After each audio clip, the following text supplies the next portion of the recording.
put this up here. Stand up straight. I'm going to put this right here. We're not sure. Okay. So you can.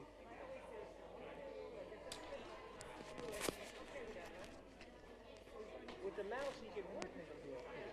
All right. No, just test the mic, Mike. Just talk into the mic. Hello, hello, hello. Okay. Can you hear anything? Yes, sir.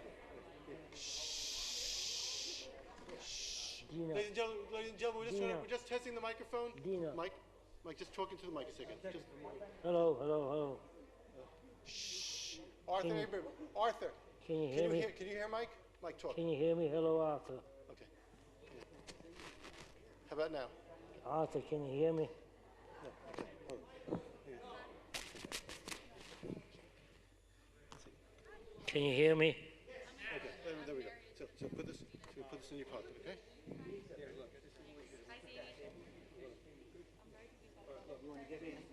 Hi, Alice. Everyone's going to make sure you Oh, who's headed to today? Does this work for you? Shh. Ladies and gentlemen, please take seats at this time as we're about to begin our program. We'd like to begin in the next 2 minutes. Everybody, please take their seats at this time. Where are you sitting, Daddy?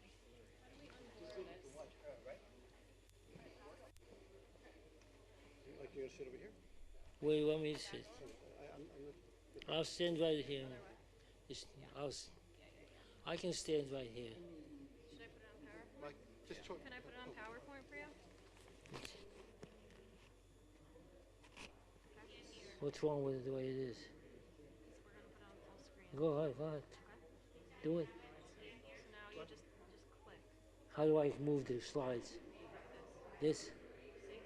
The little, How about like this? to the right? We'll sit right here. This? Oh, I Why don't you sit next to me? We'll sit right here, see?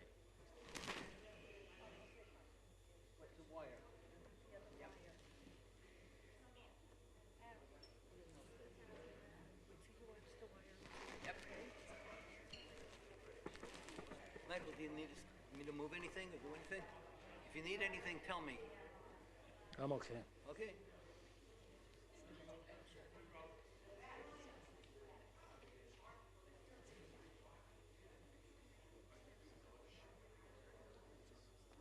Mike, just 1 second. Take your time. I'm in over. We're going to test the microphone. So I'm going to ask you to just talk to the audience just to test the microphone. Okay, just 1 second. And shh. Ladies and gentlemen, just once before we begin the program, we're going to do a mic check. Mike, just talk into the mic. Just talk. Hello, this is test. 1, 2, 3. Can you all hear the speaker? Yes. Thank you. All right.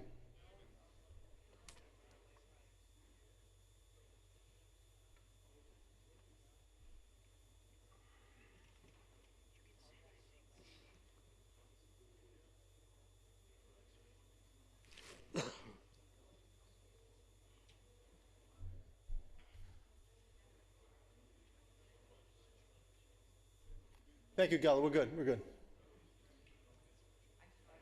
Shh. Good evening, everyone. And thank you for joining us tonight for our annual Yom Hashoah Holocaust Memorial Service.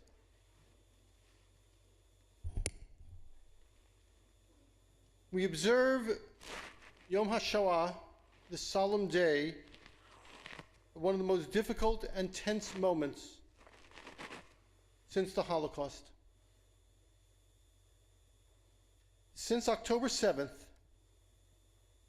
every assumption and paradigm upon which Jewish life has been based in the post-World War II era is being tested, challenged, or threatened.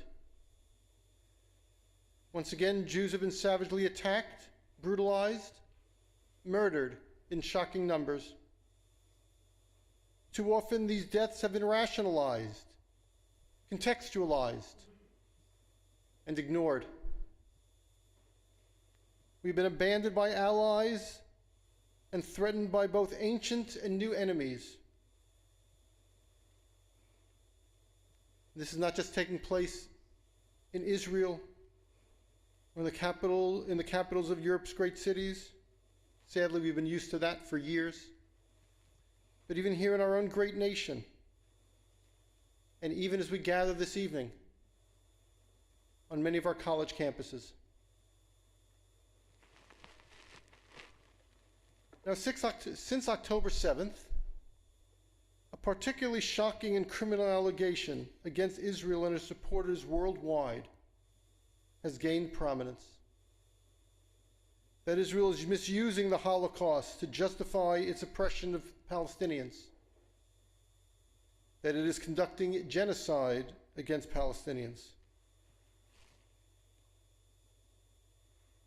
This lie is being spread by apologists for Hamas's brutality and intransigence. It has been spread by leading thought leaders and politicians in Europe and the United States. And sadly, it has been spread by Jews. Amazing, the term genocide, which was coined by a Jewish thinker to address the singular purpose of the Nazis' plan to exterminate the Jewish people and to bring every effort and resource within their power to see it through to completion, has somehow been subverted to describe Israel's determination to defeat Hamas, whose very charter calls for the destruction of Israel and the Jews that live there. We didn't want to admit it, we didn't want to believe it, but what else could bind together the coalition that is advocating for the goals of Hamas, whether they realize it or not, but anti-Semitism? Why is it that every standard of decency and morality are suspended when Jews are involved? Why is every minority allowed to dictate their own historic experience, except the Jewish people? Why are people who hate us trying to define what anti-Semitism is and is not? The sad and bitter truth is that we know why. And that's why we're here tonight. To acknowledge the victims and our responsibility to their memory. And to listen and be inspired and to learn by those who demonstrated such courage in the face of adversity. Like our guest this evening, Michael Epstein. I want to welcome Mike and his family to the community tonight. And most importantly, to bear witness that even in the face of hatred and violence, we are here and we're not going anywhere. Would you all please rise as Cantor Krasner leads us in the Star-Spangled Banner and Hatikvah.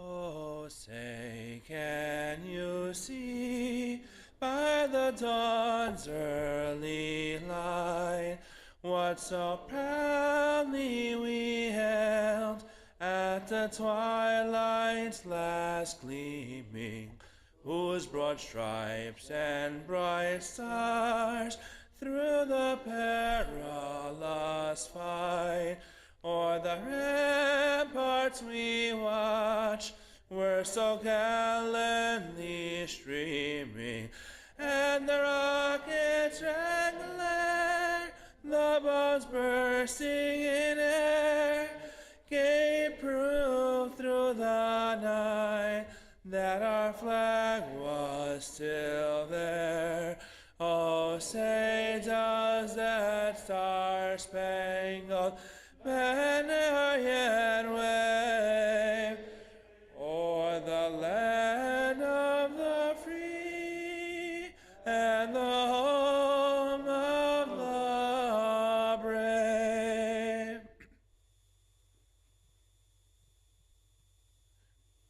Oh, Lord, Maleva, Penima,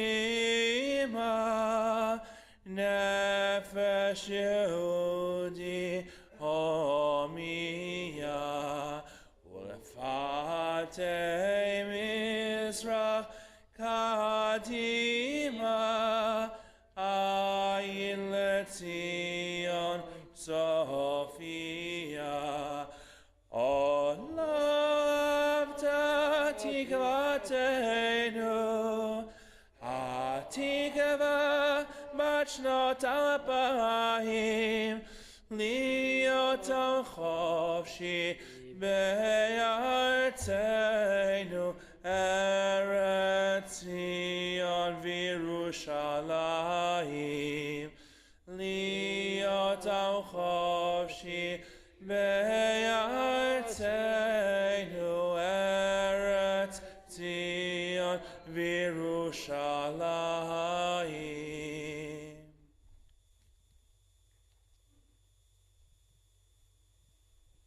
Thank you. Would you all please be seated?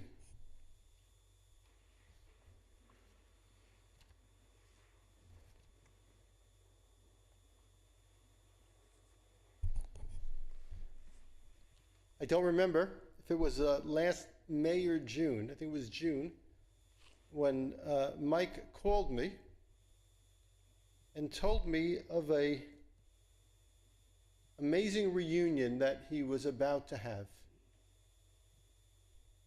Not your ordinary reunion.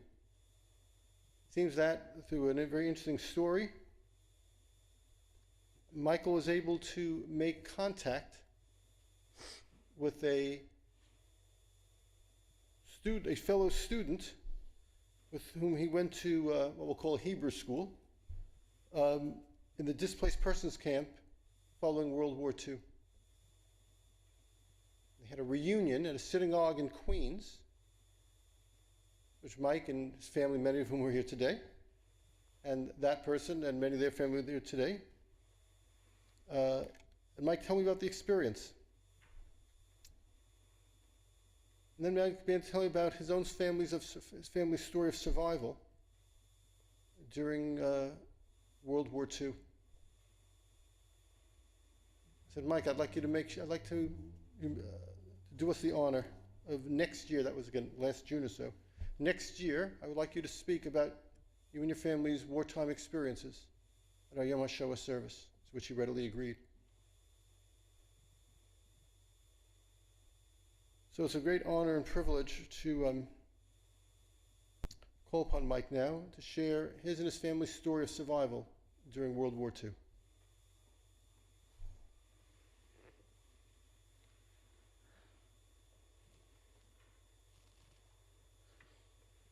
Good evening, everybody. Can you hear me in the back? Can you hear me in the back? Okay. Before I go into my charts, I'd like to talk to you a little bit about how we got to the point of the German invading Poland. If you back up to the end of World War I, around 1917, Germany was defeated, and the Allies, the victorious Allies, imposed very strict penalties on Germany for the future.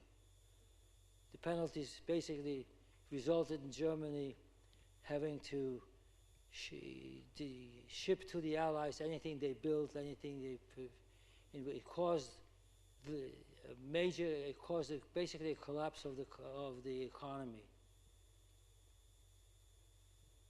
That's how Hitler rose. Hitler rose by saying, blame the Jews for what caused this problem, and he started printing money and building armaments. That's how he got to power. Basically, blame the Jews for something the Jews had nothing to do with. That's on the German side. On the Russian side, Stalin got the power by revolutions within the Soviet Union, where the 90% or 99% of the population being opposed to the Tsar and revolting against the Tsar, killing the Tsar, and a couple of stages later, Stalin and the communists took power. Again, the Jews were involved because Stalin did not blame the Jews for what happened, but many Jews were killed, including the those Jews who developed the socialist system. So we start off with Germany on one side, with Hitler, and Stalin on the other side. And Hitler wants to, he's got all the power, he's got all the armaments now, and he wants to acquire new territories. So he gets Czechoslovakia, he gets Yugoslavia, he keeps, on the other side, Stalin is consolidating his side. He's also getting new territories, like the Turkestan, the Uzbekistan, and various European sections. He's solidifying. So on either side, they're solidifying their bases, including trying to make empires out of them. And Poland, we're in the middle. So so we start off with my charts. How do I do this? What? These arrows, you Okay. see? This way to go Yeah. next. Here I am, a nice looking kid, right? This is me in 1939. I was born in 35. This is me in 1939. Therefore, of course, as I speak to you about what happened in these years, it's not my memory because I was too young, but it's my parents' memory as I got it through them. I started picking up my own memory around. You'll see in the charts when I was about 6 or 7. So, anyways, what happened was in September 1st. What's the next one? Press that arrow, yeah. This? Yeah, there you go. I'm gonna put my eyeglasses on. I can see what I'm reading.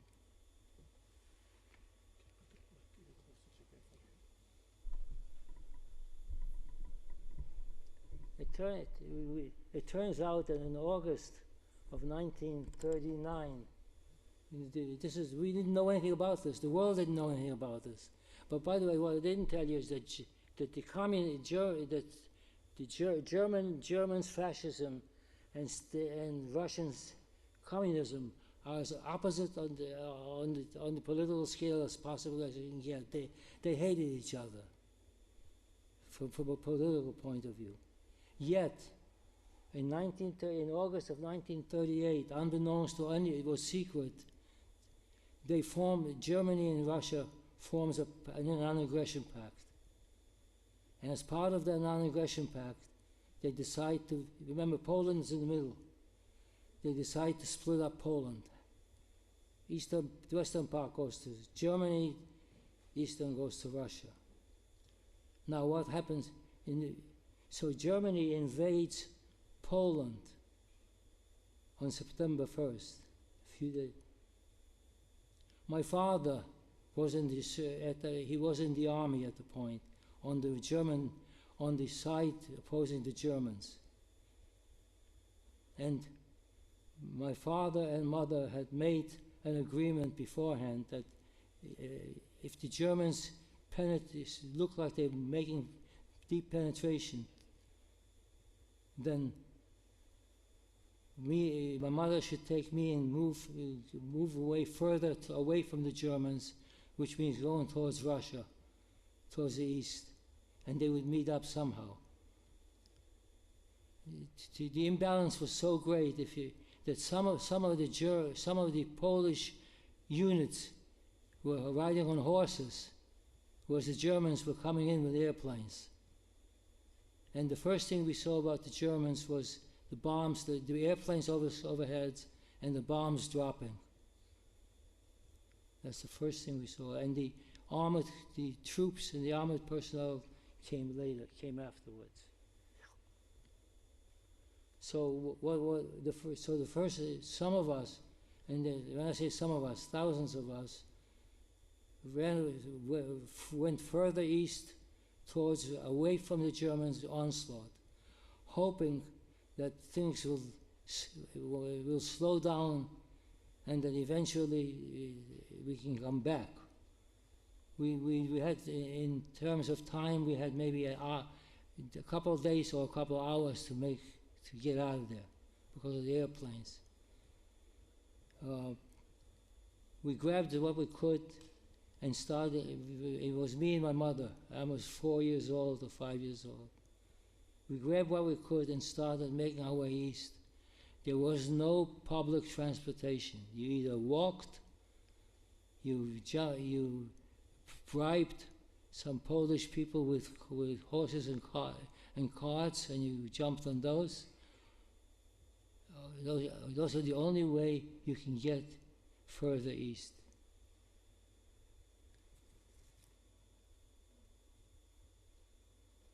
By the way, that's the division of Poland, which is okay. And when I say walking, so my father and mother agreed to meet each other in a town called Białystok. Białystok was on the border with Russia. But thousands of us wound up in Białystok and didn't know what to do with each other, hoping that hoping we can go back and to our homes. Some did, and then of course we never heard of them again. So what happens is, remember, as part of the agreement of the August 28th agreement, as I said, they said we're going to split up Russia, Poland. So we were in Białystok, and one morning we were told to meet at the railroad station. We were all going to forced labor camps in Siberia. Why? We suddenly became Russian citizens overnight because of that agreement. This is the first we've heard of that agreement, when they told us to get on the cars to go to Siberia. Siberia is about 3,000 miles from where we were going to go to. And the way we went was not. The way we went was mostly with cattle cars. Cattle cars where they provide where they shipped cattle on. 30, 40 people in a car like this, and no toilets, no air conditioning, no heat, no nothing. Took us about 2 to 3 weeks, about 3 weeks, to get to where they wanted us to come. And at one point, there was no more roads. We had to go by barge. So we got to what's called a forced labor camp. Now, in a forced labor camp, there was in fact in Russia there was no plan to kill the Jews. And by the way, the German plan to kill the Jews, we knew nothing about it until after the war. When we heard after the war, we found out what happened. We had no idea what was going on, as you'll see. So we got into the forced labor camp. That's what it is. It's surrounded. First of all, it's in an environment, in an area. I told you about that. Siberia. We've heard. Many of you have heard before. It's called the Gulag. This is the Gulag.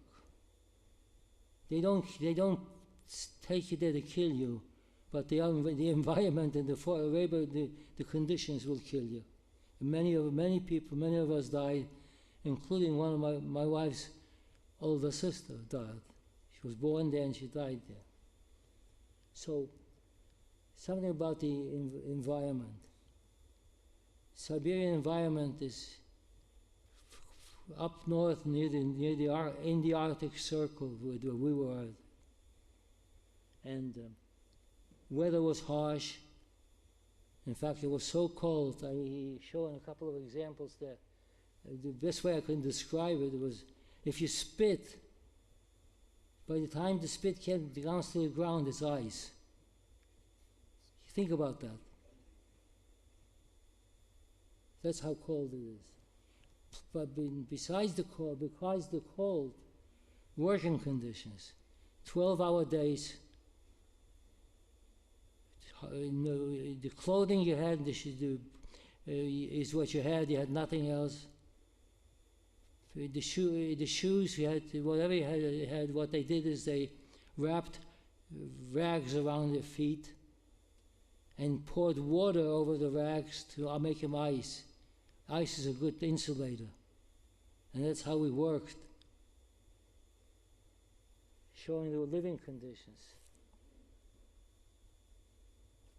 Huts. We lived in huts. You couldn't cook in huts. You had to go outside but some huts had stoves in them. A hut would have 12, 13 people in it.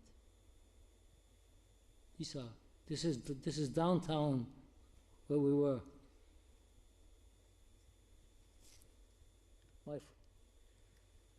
My father worked in the coal mines. My mother, with me as a helper, I was too young for school yet. School started at 6. So for a while, my mother and I worked for the trees. What happens is that the Russians needed energy, as anybody knows, and energy came from either wood or coals. And we would chop down the trees, and my mother's job was to clean the trees of the branches, and they would put them in the river, which was right nearby, and the logs would float down to a number of miles to the processing station. So my mother and I worked cleaning the logs. My father worked in the coal mines. Again, 12-hour labor day. And by the way, there was no such thing as a holiday. So we worked on Yom Kippur, we worked on Rosh Hashanah, not because we wanted to, but because we had to. So,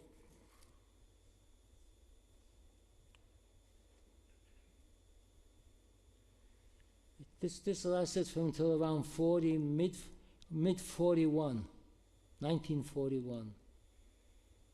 It turns out at that point, around that time, the Polish government was stationed in London, England, because the Germans and Russia had taken over Poland. But if you remember when they split up, when the eastern part of Poland had many soldiers, Polish soldiers in their regiments, who were suddenly in Russia. Russians were.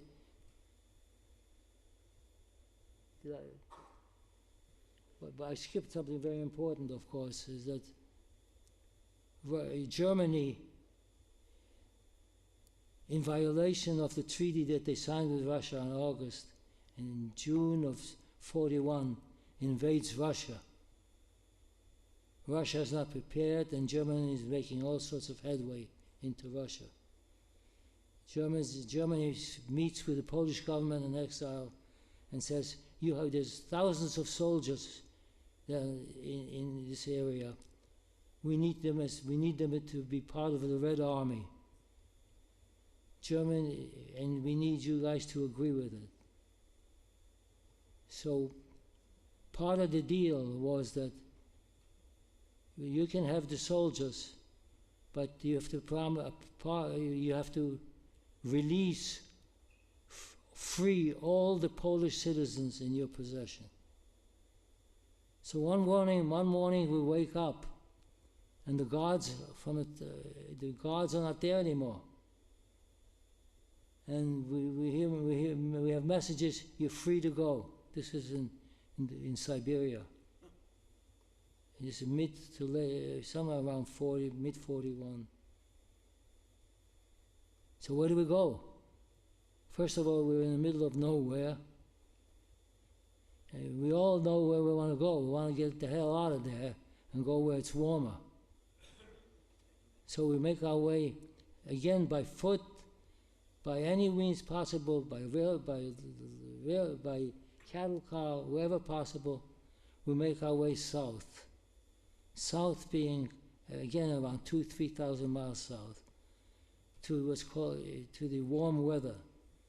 The warm weather is Turkestan, Uzbekistan, Kazakhstan, all these stans, they're right near Iran. Some of them border Iran.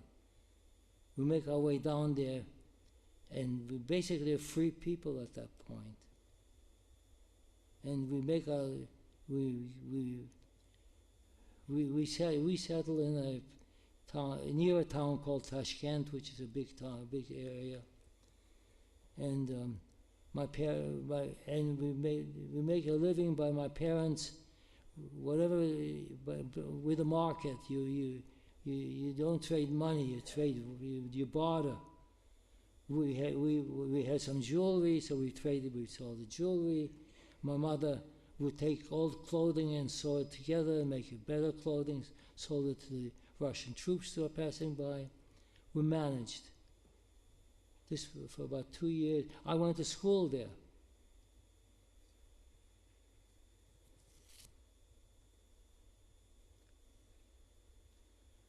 It's a Muslim country, and people are dressed like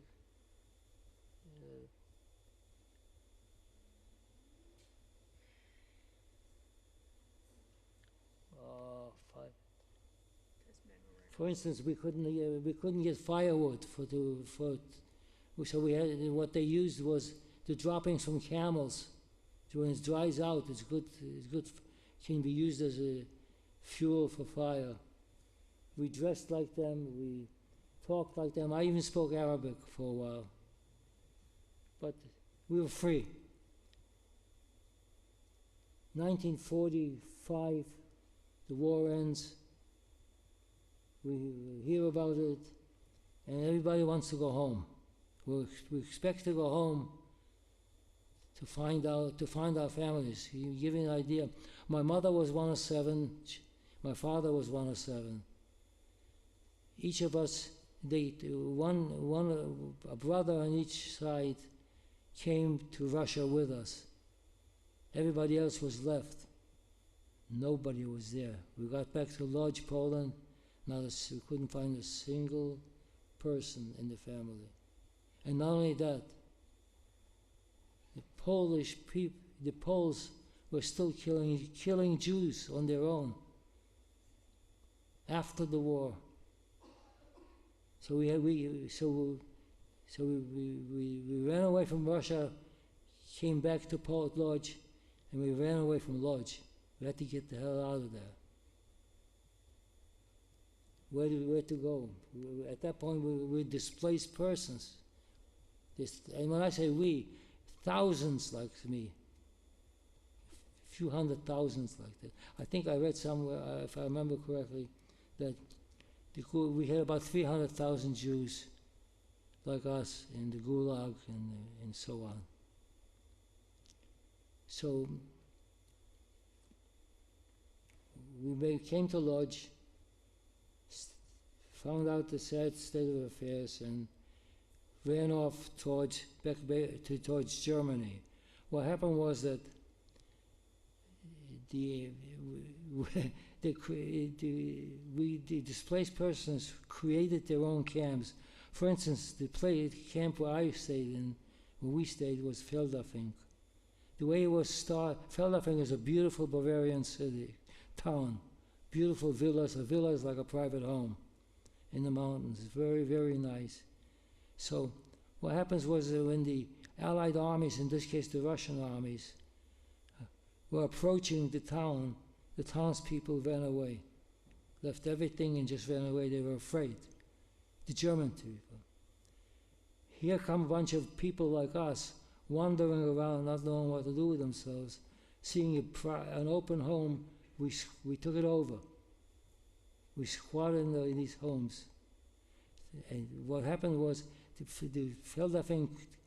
the homes we created our own camp, and then the American Army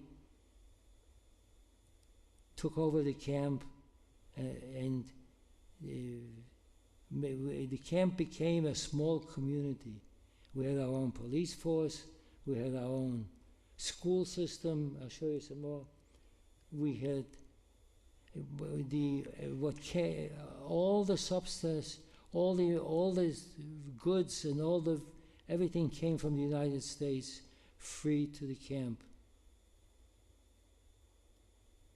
And since this was a Jewish camp, mostly were 90% Jewish, and most of it came from donations from the Joint Distribution Committee of the Hayas, and we got everything we wanted.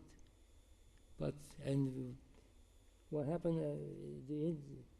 But we were all stateless. We knew we had to get. Let me show you something about the camp. This is the camp. By the way, that's a group of children in the camp. I don't know if you can see, but I'm right in there with a red circle. With a red circle, that's me. The camp had its own school system. Let me go back a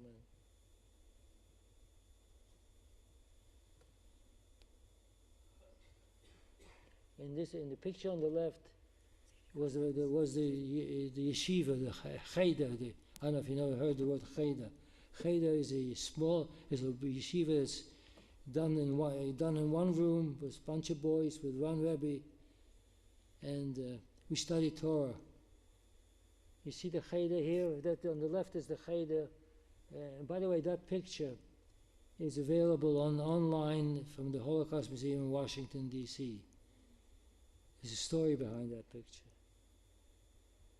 I'm on the bottom left, bottom left on the picture. That's me. I was showing this, doing a similar presentation about 3 years ago to a yeshiva, one of the yeshivas, local yeshivas. And after the presentation, the photographer who was there comes over to me and says, "I have seen this picture before, the same picture. I've seen this picture a year ago at a different presentation." So therefore, so we asked him, so we tracked down the person who happens to be the one on the left standing up. I hadn't seen each other for 70 some odd years. We found them in New Hyde Park on Long Island, and we got together, and this is me and him and his sister. I don't know if I can show. How do I play it? How do I play it? Is there a video? There's a video here. Where? It's supposed to be. No, go to that picture with the colored one. The colored one. I guess it won't work. It works to mine. Anyways, there's a video, but we got to. I talk on the microphone. Yeah.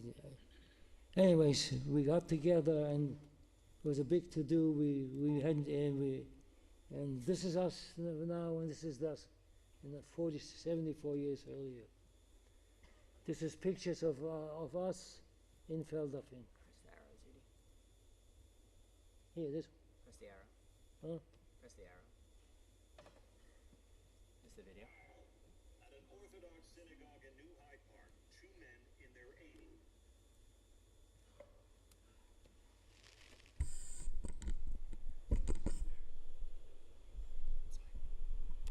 Reunited Sunday for the first time since they were children in a displaced persons camp in Germany for Jews right after World War II. Unbelievable.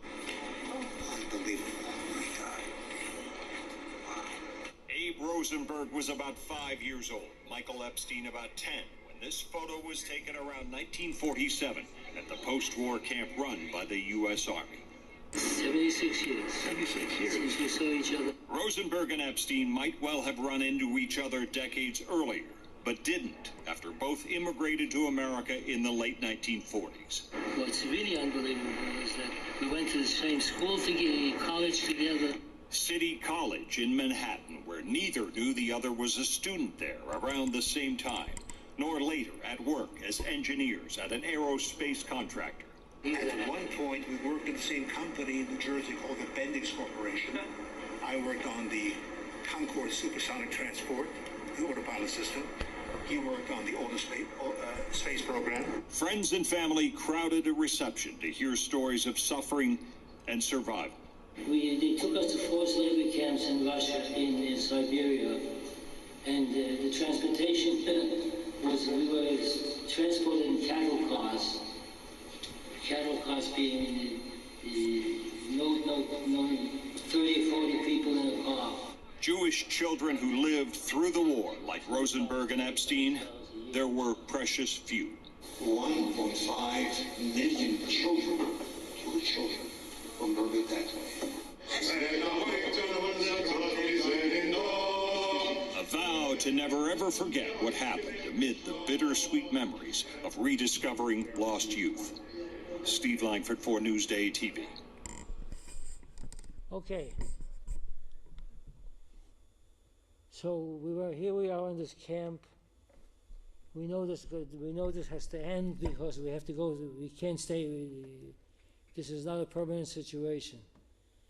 Everybody had to get out. So where to go? The first choice was Palestine, Israel. But we couldn't. But the British wouldn't let us in. Remember, this is before 1948. You're talking about before the state was created. The second choice was America. But America, in order to come to the United States, you had to be sponsored by somebody from the United States. And the sponsor had to guarantee that when you get off the boat, that you will not become a liability for any of the local services. They'll take care of your food, they'll take care of everything for you until you can stand on your own 2 feet. Oh, by the way, I skipped a couple of things. This is a picture of me and my friends. 2 things I want to tell you about this picture. By the way, that's General Eisenhower in the middle. He came to visit us. Well, notice we're all wearing uniforms, my friends. These uniforms are from Nazi kids. The Feldafing was a part of it was a training ground for young Germans to become soldiers. We found the uniforms and we were wearing them. We didn't have our own clothing. And that's General Eisenhower.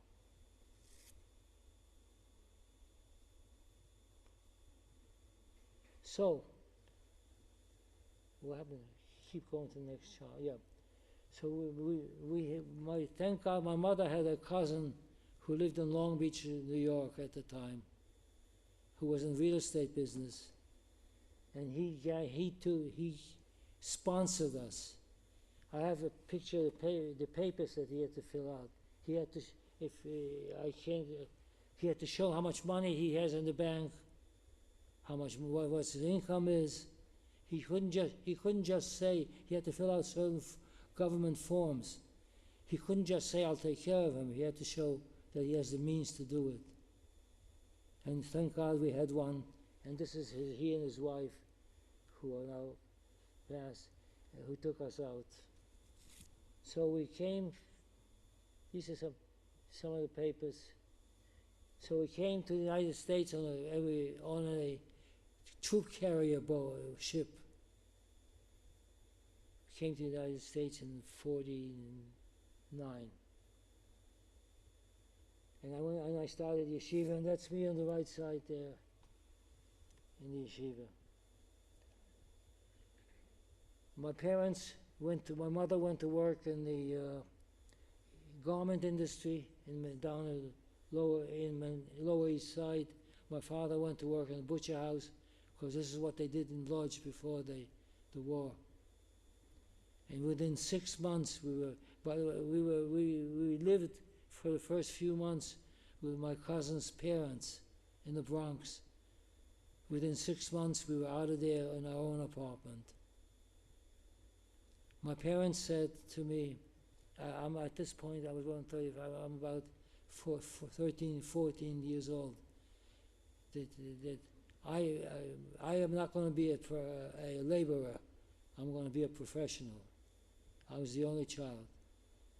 And of course, so I went to high school, and I went to City College of New York for engineering school.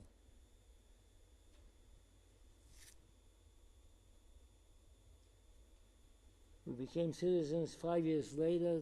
I'm showing pictures of me and my wife. My wife is alive, but she has dementia, so she's at home.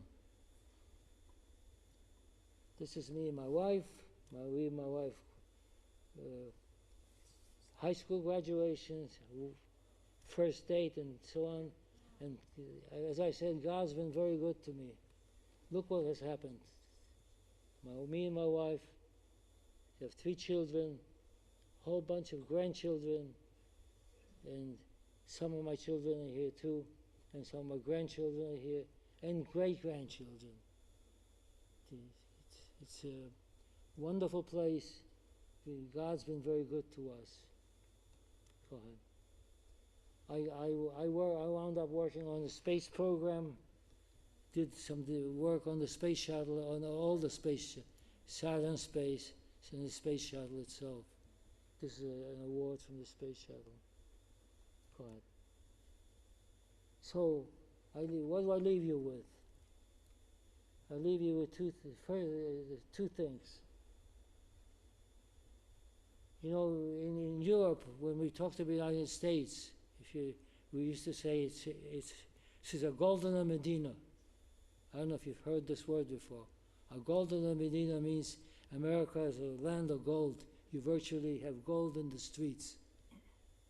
Well, when we came here, there was no gold in the streets. However, we found something much more important than gold. And we found something called the United States Constitution, which guarantees that we won't be go into gulags anymore. We won't. And the job, and to me, that is much more important to all of us than just gold in the streets. I called it as. So our job is to make sure that the Constitution stays the Constitution, that changes are not made that takes away the power from the Constitution, because you don't know what freedom is like until you had none of it. By the way, one of the reasons God sent us to Mitzrayim, to Egypt, which we just celebrated the Exodus from Egypt, one of the reasons given is that until you suffer, until you're a slave, you don't know what it feels like to be free. To be free. So that's number one. So number two is Israel. We need, of course, to support Israel. And by the way, one of the things we need to, and we also, especially the younger people, need to consider making Aliyah to Israel. You know, to send the kids in the yeshiva here, which we did, I know what it is like. It's $25,000 per year, or $25,000 in elementary school. People can't afford this. In Israel, it's free. So people have made, that I know, have made Aliyah to Israel for that reason. So thank you very much. That's all I have to say.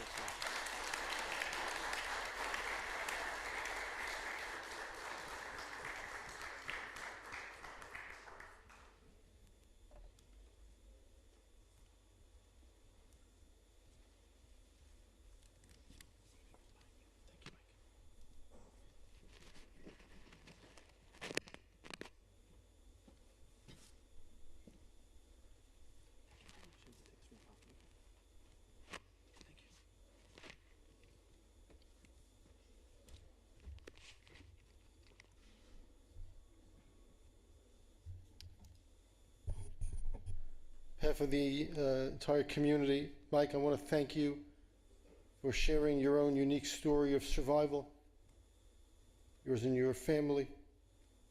I want to thank you for courage, determination you demonstrated, even as a young child in the face of great adversity. Salute you on your many accomplishments here in this great nation. It's a great honor to be among you and generations of your family tonight to be welcomed to the congregation. May Hashem bless you and Barbara with many years of good health, and let's say together, Amen. Now I'm going to call upon Cantor Krasner to lead us in a brief musical selection.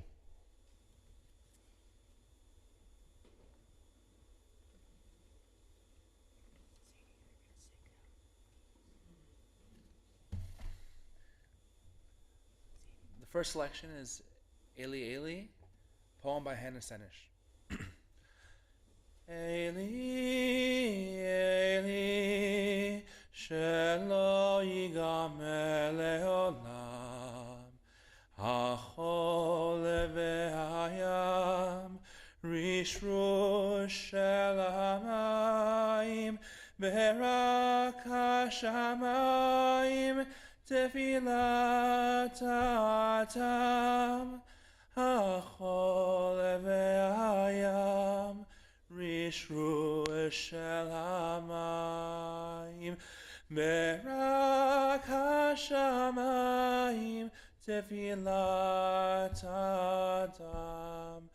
Eli, Eli, shelo yigamer leolam, hachol ve'ayam, rishru shel hamayim, berak hashamayim, tefilat ha'atam, hachol ve'ayam, rishru shel hamayim, berak hashamayim, tefilat ha'atam. Next selection is the 23rd Psalm. Mizmor leDavid, Adonai ro'ei lo echsar, minot esher yar b'tzeini, amei menuchot yenaleini. Nafshi yeshaveh, nafshi yeshaveh, yarecheni v'magelei tzedek leman shemo, gam ki elech b'geit alemavet, lo irara ki ata imadi, shivtecha umishantecha, shivtecha umishantecha. Hema yinachamoni, tahara lefanai shochan, lai lai lai lai lai lai lai la la la la, tahara lefanai shochan, neger tzorerai, Di shaleta Vashem Roshi Lai lai lai lai lai lai lai la la la la Di shaleta Vashem Roshi Kosi Revaya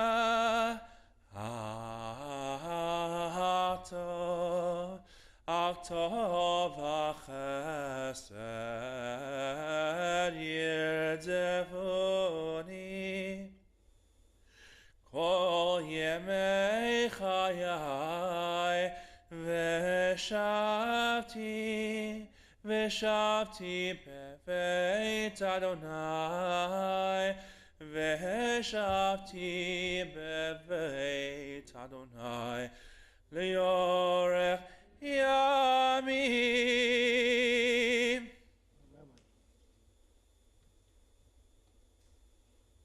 Rabbi.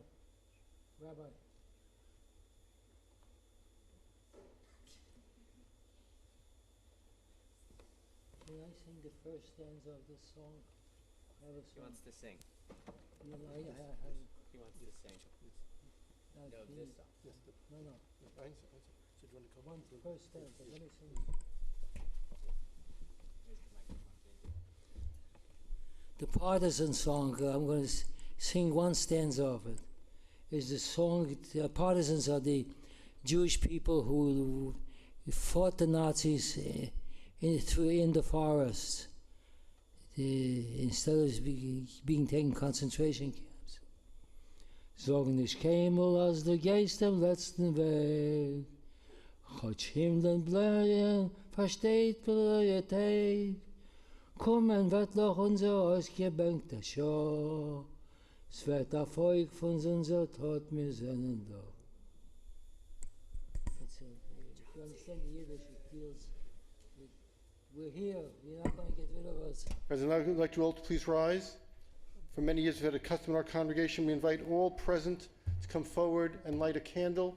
For those on to my right, please follow from the outside to the candles on the right side. And to those on my left, please come forward and light candles on the table set up to my left. When you take the, after you light the candle, please take one of the pages that has the meditation for lighting the candles, which we'll read together. Afterwards, everyone's had an opportunity to light.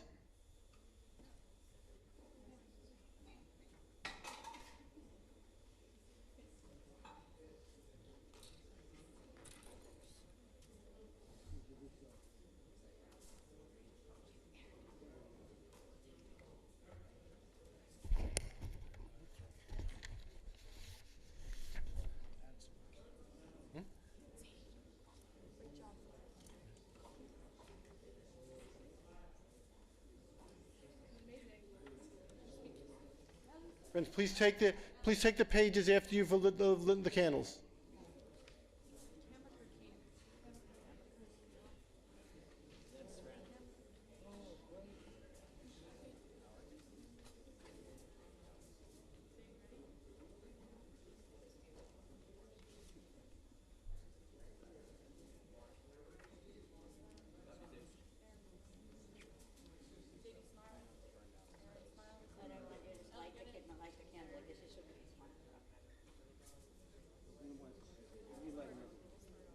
Friends, it's not Shabbos candles. You can light off another candle.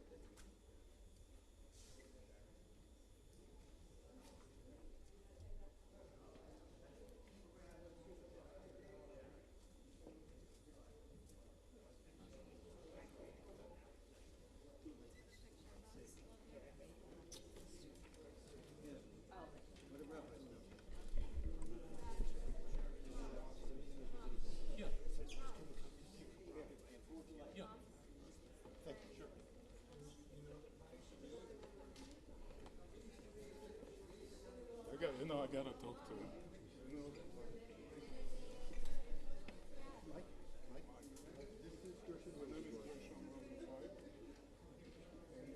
story is told that I swear if I close my eyes, I see my father. My father was not in Lodge, but in a town, small little village here, Bialystok, 11 kilometers from Bialystok. We ended up with his family. family in Bialystok, and from Bialystok to Tashkent, it's exactly the same story. They went on the train, they went to, look, I'm blushing in my face. They went to the train took them to Siberia, they built the hut. Friends, please take one of the meditations after you've had a chance to light the candles. But then he found out about the Henrietta Salt train. They took them to Israel.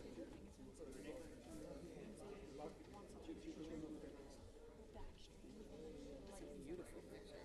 You grew up in Israel? So I grew up in Israel. Yeah, of course. Are you in Israel? No? No. Let's get a picture. Let's get a picture. Thank you, thank you. Ray. Here, go ahead. Yeah, thank you. Thanks for coming.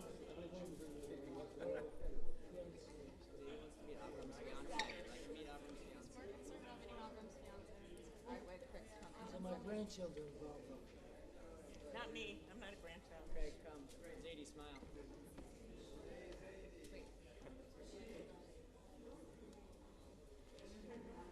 Let's let people walk by. Okay, just do it for me. Dad, let's get this table out of the way. This one? It came from up there. Thanks. A yellow. From where? A yellow and purple. You want this water? It's my road. Sadie, you spoke very well. You good? Careful the liar. Were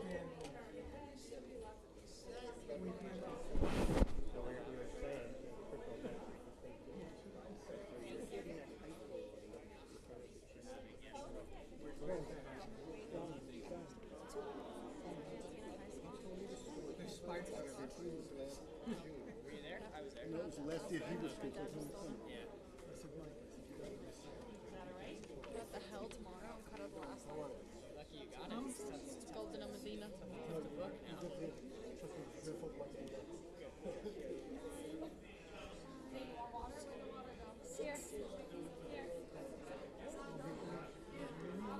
Yes, after this.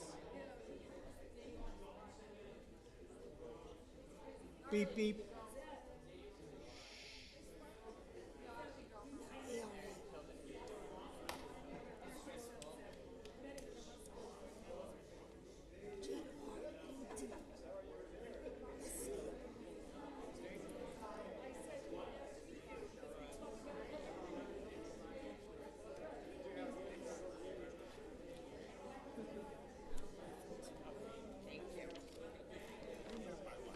No.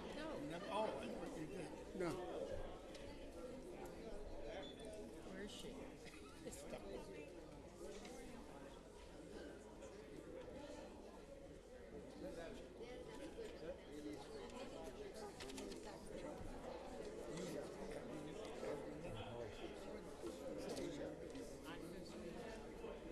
Susan, I'm his wife. Yes, I know. Oh, okay.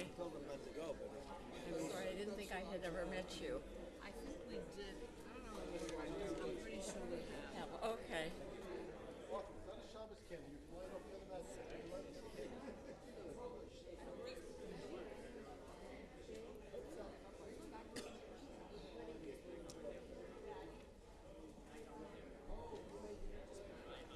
can light up the other night. I am watching.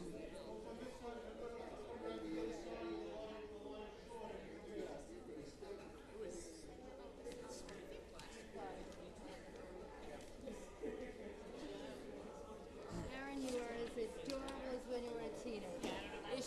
Always the best dressed. Yeah. You had more clothes. Not a stitch. Yeah. Stayed. I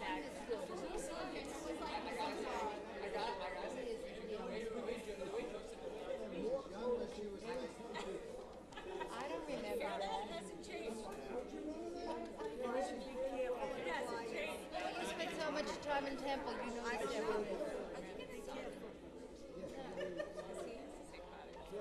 Okay, fine. All right.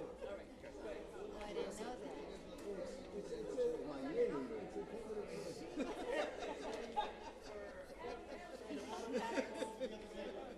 It's life's been good. Thank God. She's fine.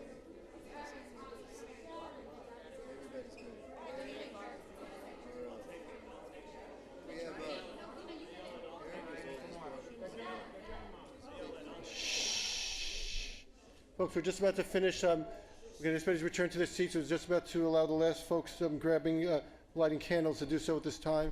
We're going to continue on with our program.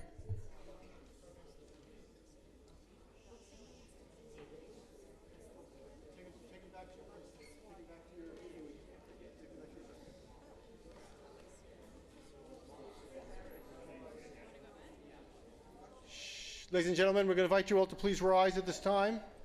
Shh.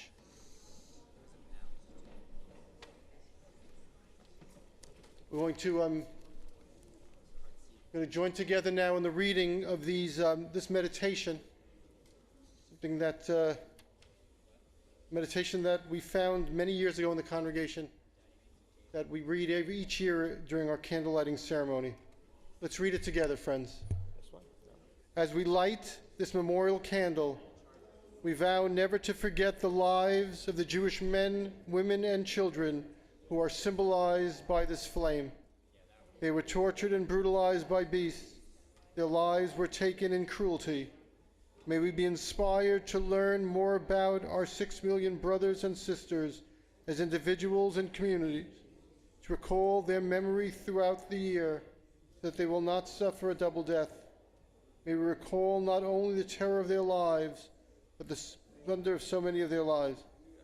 May the memory of their lives inspire us to hallow our own lives and to live meaningful Jewish lives, so that we may help ensure that part of who they were shall endure always. Amen. Please remain standing, as at this point, Cantor Krasner will lead the congregation in the singing of Ani Mamin, followed by El Male Rachamim. Ani Mamin, Ani Mamin, Ani Mamin, Me'emuna Shelema, Meviat HaMashiach, Meviat HaMashiach, Ani Mamin, Meviat HaMashiach, Meviat HaMashiach, Ani Mamin, Ani Mamin, Ani Mamin, Ani Mamin, Me'emuna Shelema, Meviat HaMashiach, Meviat HaMashiach, Ani Mamin, Meviat HaMashiach, Meviat HaMashiach, Ani Mamin, Ani Mamin, Ani Mamin, Ani Mamin, Be'emuna Shelema, Meviat HaMashiach, Meviat HaMashiach, Ani Mamin, Meviat HaMashiach, Meviat HaMashiach, Ani Mamin. Cantor Krasner will now lead the community in a special El Male for those who perished during the Shoah. For those who would like to follow along in the special El Male, it's on page 196 in the blue Sidurim, the blue prayer books in the rack before you. El Male Rachamim, Shochein Mameromim, Hamitzei Menucha Nechana, Tachat Kanefei Ashechina, Bemalot Kedoshim Utarim, Kezohar Harakia, Mahazirim, Lenishman, 6 מיליוני אחינו ואחיותינו שנטבחו בשואה. אנשים וטף שנחנקו ושנשרפו ושנגו קהילות הקודש שמסרו נפשם על קדושת השם. קהילות הקודש שמסרו נפשם על קדושת השם. על ידי הצורים הנאצים הגרמנים יימח שמם וזכרם בגן עדן תהא מנוחתם. אנא ברחמים הסתירם בסתר כנפיך לעולמים וצרור בצרכיים את נשמותיהם. אדוני הוא נחלתם וינוחו בשלום על משכבותיהם ונאמר Amen.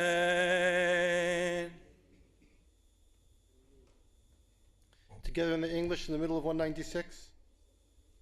Exalted, compassionate God, grant infinite rest, a sheltering presence among the holy and the pure to the souls in the Shoah, men, women, and children of the house of Israel who were slaughtered and suffocated and burned to ashes.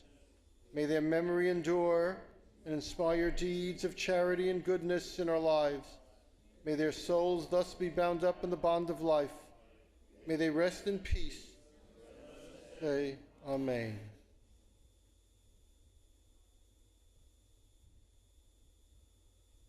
Friends, this evening is Yom Hashoah. But every time our congregation has gathered together since October 7th, whether on Shabbat or on one of the holidays, whether it's for one of the daily minions, every time we gather together, we join Jewish communities throughout the world in reciting Tehillim, Psalms, for the immediate release of Israel's captives. You know, when Mike was speaking before, he taught the Midrash of the importance of the Yitzhak Mitzrayim.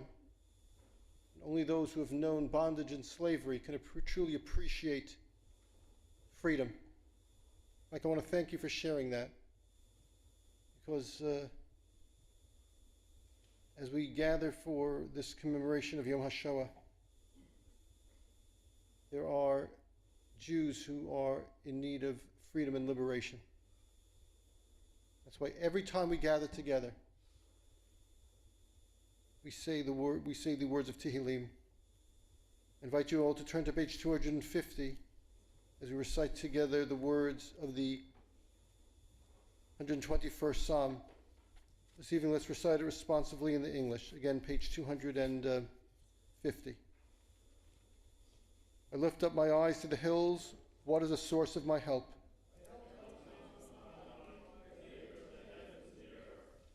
God will not allow you to stumble. Your guardian will not slumber. Adonai is your guardian, the shelter at your side. The sun will not smite you by day, nor the moon by night.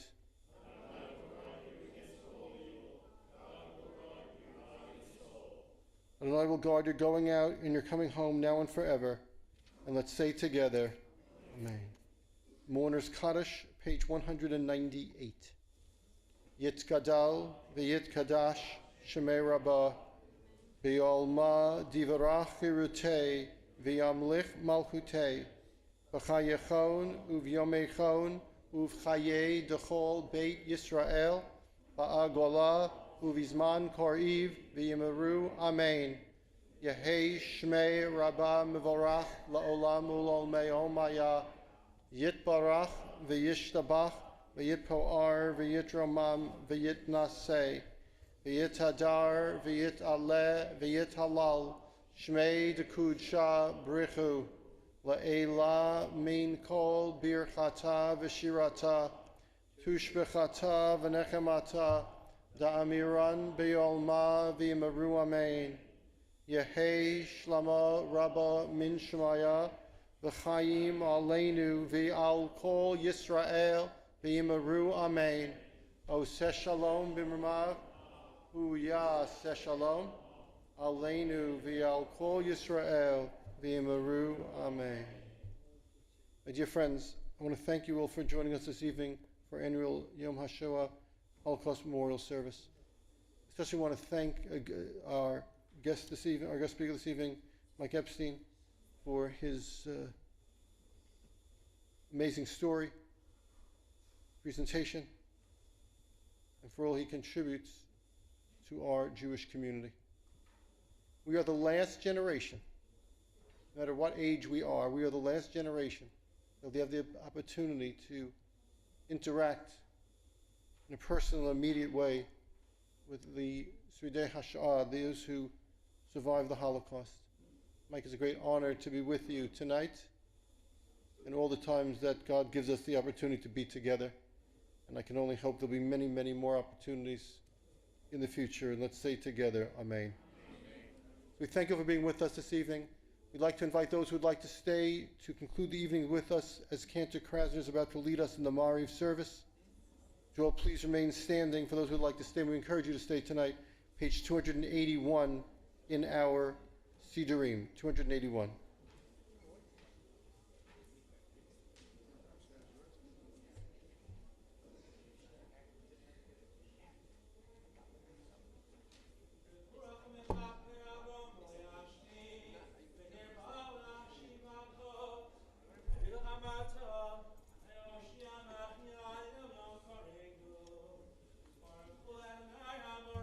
Baruch Adonai V'rach Le'olam V'oed.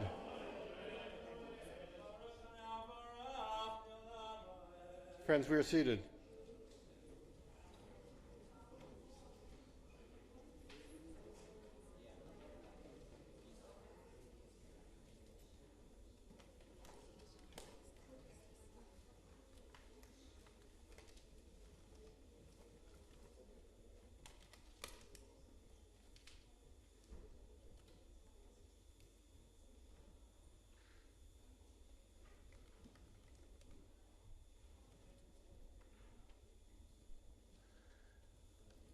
Umavi Yamevi Laila Mavdia Ben Yomei Laila Night Savot Shemo Echad V'Kayam Tamim L'Chaleinu Le'olam V'ed Baruch Atah Adonai Hamari V'Arafim Ahavat Olam Beit Yisrael Amcha Ahavta Torah Mitzvot Chukim Mishpatim Otanu Limaharta Akin Adonai Eloheinu b'shachveinu v'kumeinu nasiach b'chukecha v'nismach b'divrei Toratecha u'b'mitzvotecha le'olam v'hed ki heim chayinu v'yorech yameinu v'hem negeh yomam v'layla yomam v'layla Ve'avatcha tasir men olamim Baruch atah Adonai ohev amo Yisrael Shema Yisrael Adonai Eloheinu Adonai Echad.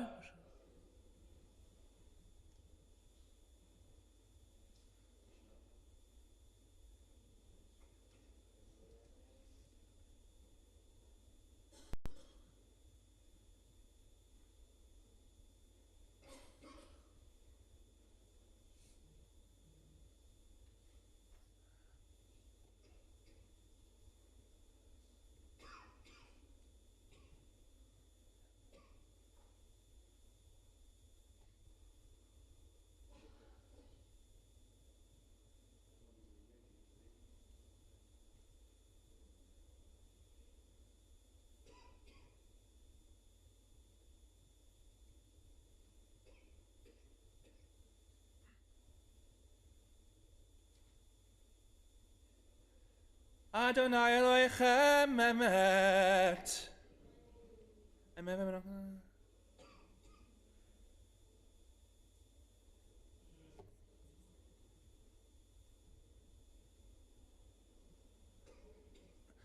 המעביר בין הבן גזרי ים סוף, את רופאיהם ואת צונאיהם מתמות תיבא.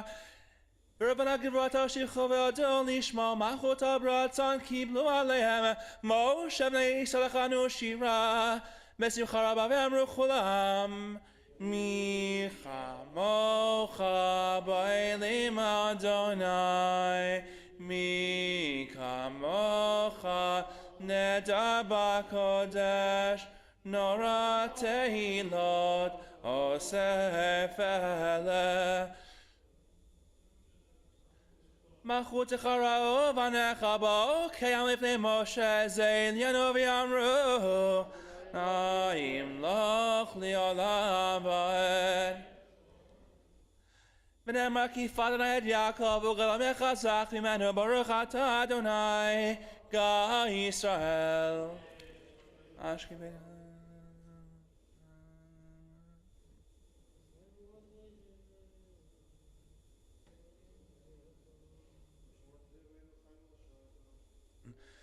יאשר מנמתנו אתה כי מלכנו ורחמתה ושמור את צאתנו בואי לחיים ושלום אתה ועד עולם ברוך אתה אדוני שומע עמו ישראל לעד.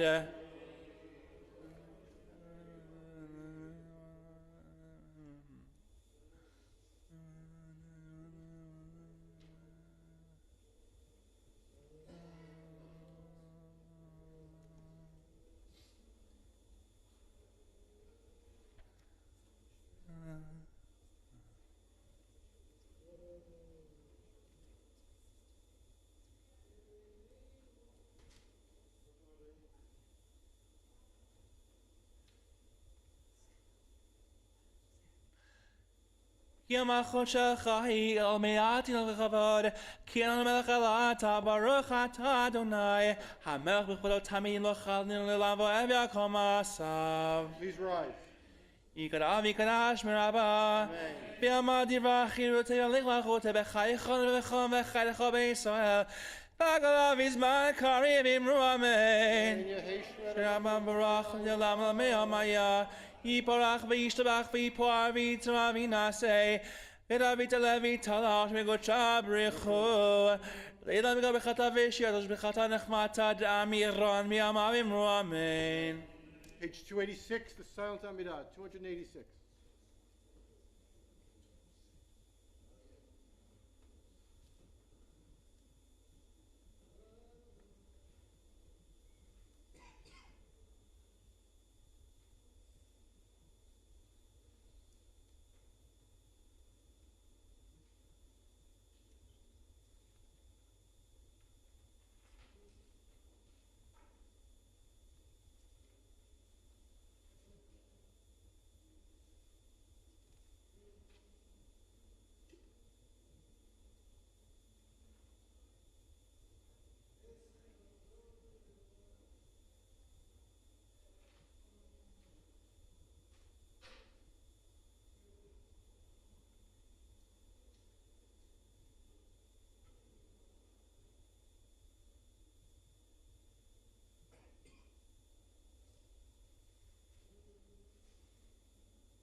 Friends, the Kaddish Shalem is followed by the Sfirat HaOmer, the counting of the Omer, on page 55.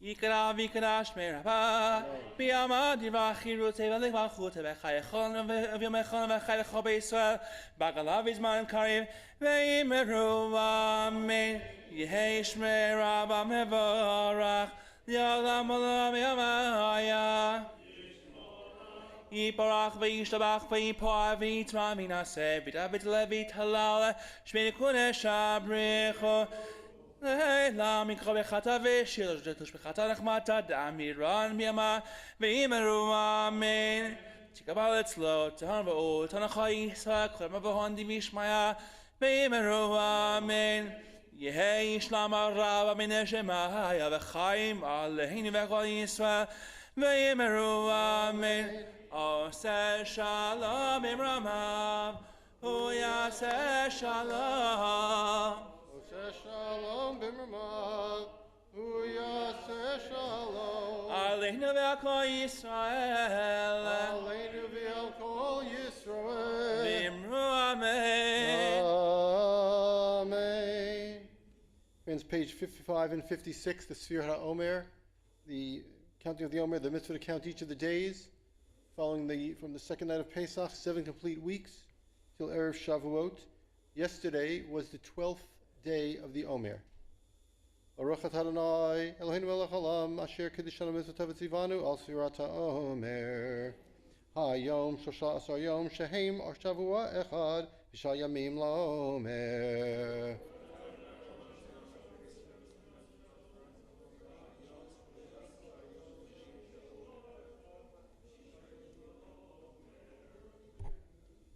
Friends, this evening marks the 13th day of the Omer. We continue with Aleinu, followed by the Mourner's Kaddish.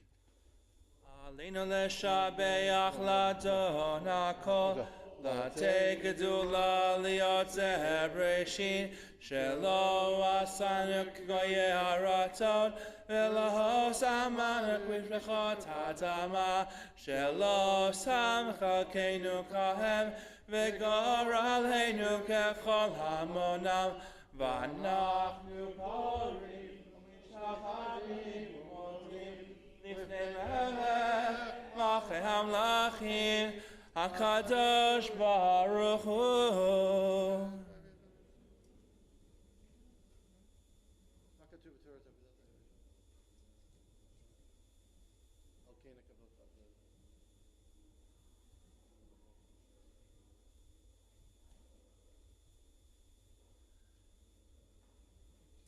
Tebetata chanaim loch liolam eved v'nemar v'haya Adonai lemelech hakol haaretz bayom hahu ya Adonai echad u'shmo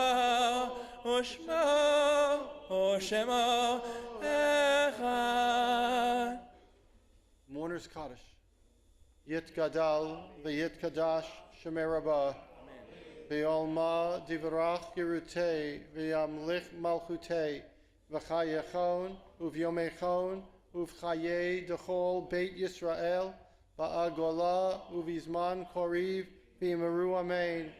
Yehei Shmei Rabbah Mevorach, La'olam U'l'olmei Omaya, Yit Barach, V'yishtabach, V'yit Po'ar, V'yit Ramam, V'yit Nasei, V'yit Hadar, V'yit Aleh, V'yit Halal, Shmei D'Kudsha Brichu, La'ela, Min Kol, Birchata V'shirata, Tushbechata V'nechemata, Da'amiran B'olma V'yimeru Amen, Yehei Shlama Rabba Min Shemaya, V'chayim Aleinu V'al Kol Yisrael, V'yimeru Amen, Oseh Shalom B'mramav, Hu Yaseh Shalom, Aleinu V'al Kol Yisrael, V'yimeru Amen. Friends, would you all please be seated for a moment? Once again, I want to thank you all for joining us this evening for our annual Yom Hashoah Holocaust Memorial Service. Important evening for us to be together, and I want to thank you all for coming out. Once again, I want to thank and acknowledge Mike Epstein, for sharing his compelling story with us this evening. I want to laud the bravery and the courage and determination and the faith that Mike, you and your family demonstrated during those years. I want to thank Hashem for all the good that was granted to you throughout your life to be able to be here this evening with different generations of your family. We thank you and wish you only good for your future. Friends, this concludes our program this evening. Good evening.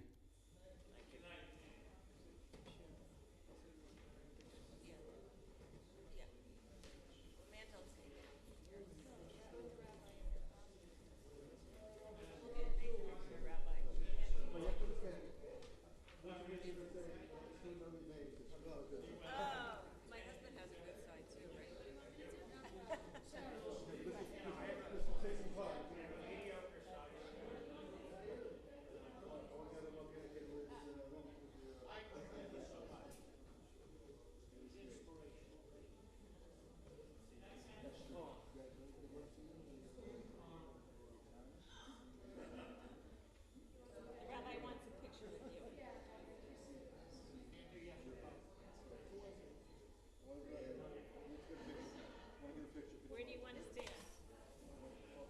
Normally in front of the ark, but we got a big white, we have a big thing in front of us. Oh, so I okay. can't see, okay? Take care. Okay, wait, Daddy, take Hey, wait, get his walker. your walker and walk around. I can walk that way and over. There's a gap over there. Ladies, walk over there and make a left at the gap. Yes.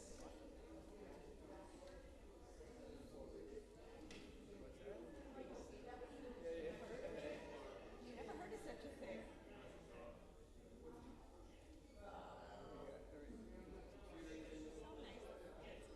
have such respect for America. Yeah. It worked out good. I can't believe everything technology works. The rabbi and my dad. I think so.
microphone, that one doesn't work. I forgot. No, there's only one connection. This is the hookup for that one, right? Whatever you did was great, and I thank you very much. I'm sorry for the back and forth. Just that. I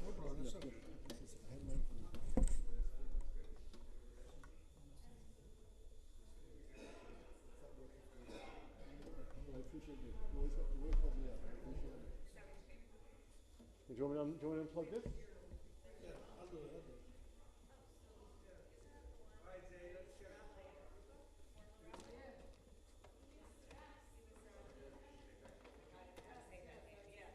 And then you can just put up the camera, okay? You got it? If you see any of these pages around, yeah, you can just leave them. You can just bring them to the office tomorrow. You can save them. Hi, Phyllis. Hi. Do you know anything about this man or this No. You know what happened? I don't even know. I didn't really ask.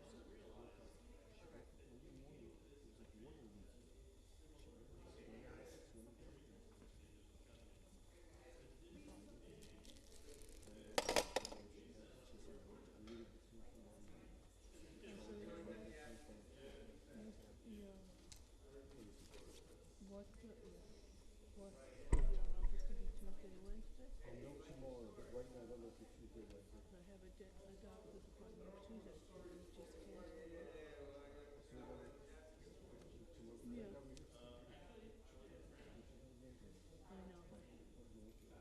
I know. Oh, that's too bad.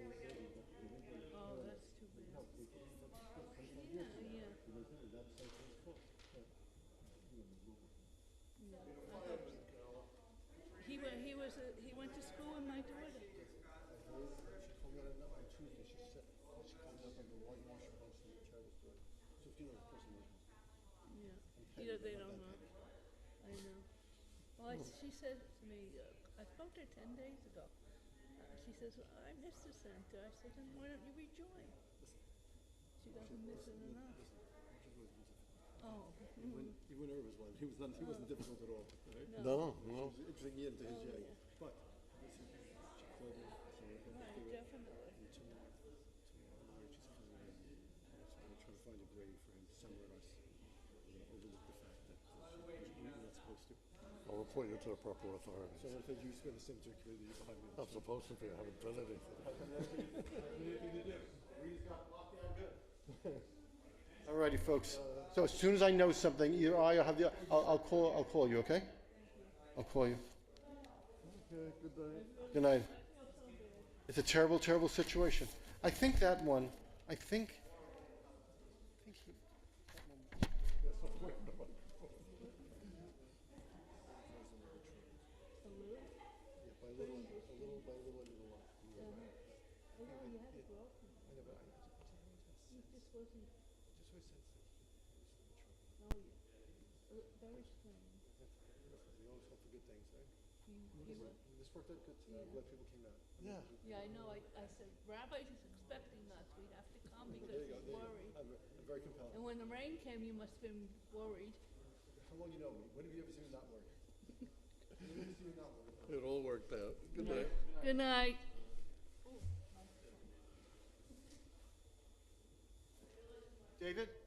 David, I have some of your notes here.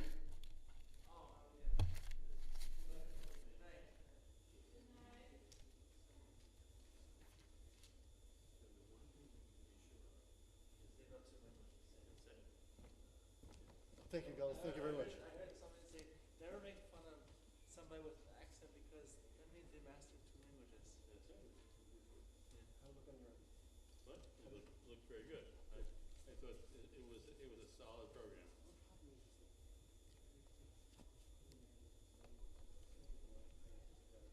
Right, and he thinks that when he points to the screen, we can tell what he's pointing to.